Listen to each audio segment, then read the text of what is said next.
Texans loss. Tom Brady was Tom Brady. Even a 41 didn't miss a beat in week 1, throwing for 277 yards and 3 touchdowns. Brady said after the game, New England can be even better than that moving forward.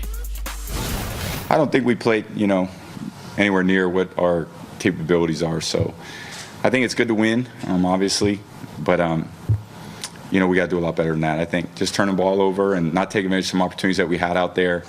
All of us probably look at the game and realize we could have done a lot of things differently. I think it was terrible on my part. So I just feel like you can put the L on me because I'll be way much better than what I showed today. Just my energy was low and just overthinking little things. But we just got to capitalize in the red zone. Don't turn the ball over and just kind of continue to do what we do. Take it one play at a time, be on the same page, and just go from there.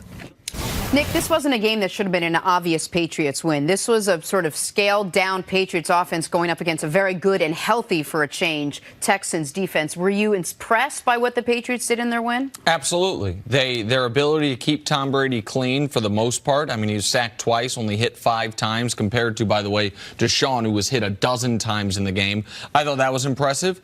We knew that Gronk, this is the difference between Belichick and everybody else, and certainly Belichick and O'Brien. Belichick knows what you want to do going into a game and takes it away from you. Other coaches know what you want to do going into a game and seemingly make it easier for you. We knew their option was going to be Gronk first, Gronk second, Gronk third, and nobody could stop him.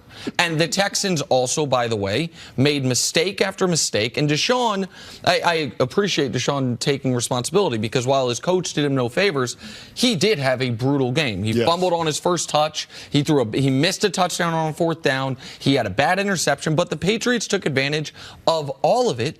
And the Patriots continue to say, oh, okay, Philip Dorsett, you're a washed-out first-round pick who's never had you've had one big game in your career. What are we going to do with you? Okay, 7 catches, that's a career high. 66 yards, that's the second most of your career, or third most of your career, pardon me, and a touchdown. Nick, do you think that was the plan going in? I think the plan going in is we will see what you're giving us, and we will take advantage of it. And we have spent this entire offseason making sure we are only going to ask Philip Dorsett to do what he's comfortable with. So now he's going to look like a legitimate NFL receiver.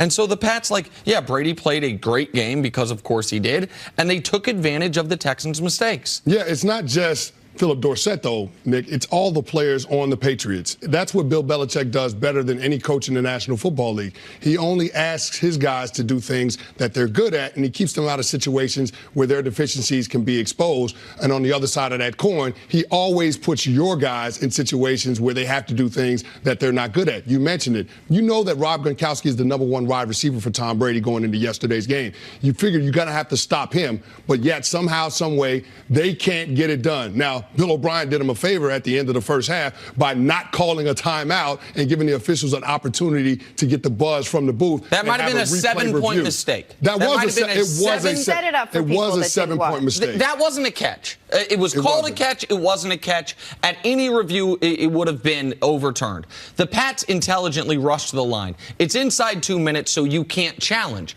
But what you can do, if you realize, by the way, the ref screwed it up and the replay review screwed it up. They screwed it up first. But in case of emergency, break glass. You're Bill O'Brien. You have 3 timeouts. You're not going to use them. You went to have with 3 timeouts. Once you see they're not going to buzz it, and the Pats get to the line, call timeout so then they have time to review it. And Bill O'Brien, again, you said it. You said it last week. I said going into the game that he will cost you points in these situations. He said after the game, standoffishly, that's not my job. Nah, bro. Literally, you're the only person whose job it is. Game management is a head coach's responsibility. And you're the only person allowed to call timeout aside from the players. And the players aren't supposed to call timeout in that spot because they think they need a review. They're supposed to rely on the coach. But the game management there, you cost maybe 7 points there. And then at the end of the game, the guy punted away down 14 with 4.5 minutes left. You can't win games like this. The NFL's too hard with too many excellent teams and great coaches to have a guy consistently kneecap you on game day. And so Deshaun didn't look right, by the way. That is the other big story of the game. There were some times where last year there was a seam and he would have run through it. He did not seem comfortable. His throws seemed off, and he did not seem comfortable on the knee, most notably. Now, I think that'll get better, but the Texans are sunk if he's not great.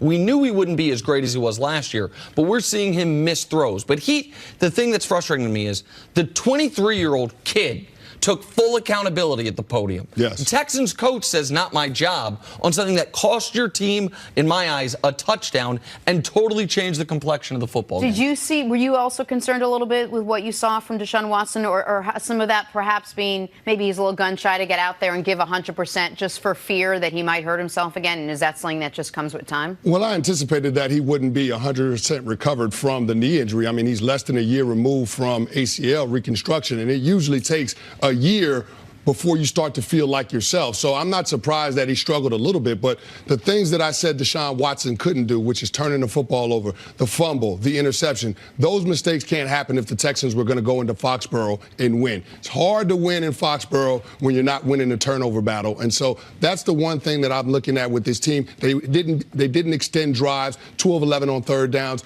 Those were the things that Deshaun Watson was going to have to do if this team was going to be competitive. I thought the defense did enough. I'm not going to say they had a great outing, but they did enough. I just felt like offensively it was so bad that they couldn't overcome that, and ultimately they couldn't get the win. And quickly, the two things we were worried about with the Pats all offseason offensively: who's going to catch passes? Well, they had 9 different guys catch passes, and how good's the offensive line?